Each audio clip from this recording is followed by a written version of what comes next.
Welcome to Gentleman Ultras YouTube channel.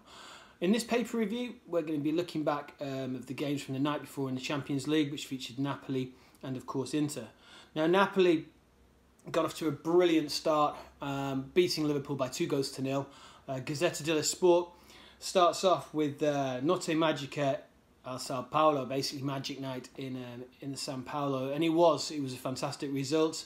The Gazzetta dello Sport again calling this Napoleonic, as Mertens and Llorente late on it may seem actually put Liverpool to bed.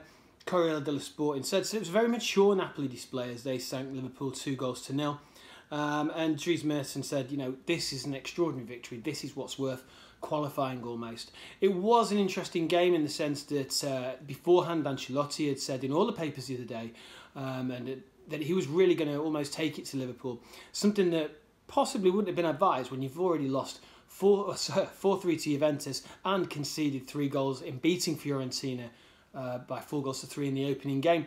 Maybe you could put to bed the 2-0 Sampdoria win because, let's face it, Di Francesco and his Sampdoria side extremely poor at the moment. But Napoli went in with a clean sheet from that game and got another one with Koulibaly and Alex Meret being exceptional all night. So all praise for the Neapolitans. Perhaps not as much in Tuttosport, but there you go. Interestingly, in contrast, right underneath the headline of Napoleonic Napoli, you have Conte, I'm the biggest dunce.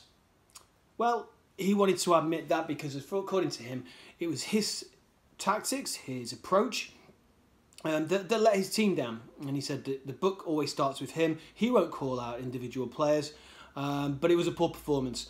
Ironically, or quite amusingly if you would prefer, depending on your positioning, Corriere dello Sport also goes with Conte, I'm the dunce, whilst Tuttosport went with Little Inter, and that was probably more telling in some respect because they did put in a very small performance. Yeah, okay, you can argue the likes of Barella when he came on were quite good. Sensi's been sensational all season. But you look at the likes of Lukaku and Lautaro Martinez, really let Inter down. Now, the interesting thing about this game was that in context to all the headlines there, and I think that probably Tuttosport touched on this a little bit, is that perhaps Inter underestimated Slavia Prague, who were spectacular. Let's not take that away from them. They went at this game straight from the off. Exceptional quality, exceptional effort, and a team effort. And this was a Slavia Prague team, of course, that had, in the domestic league, won 7, drawn 2 out of 9. Scored 19 goals, where you could tell from the approach that's certainly something they were capable of doing, and they'd only conceded twice. So Inter were matched, which is unusual for a Conte team. They were matched for pace, they were matched for strength, they were matched for intensity.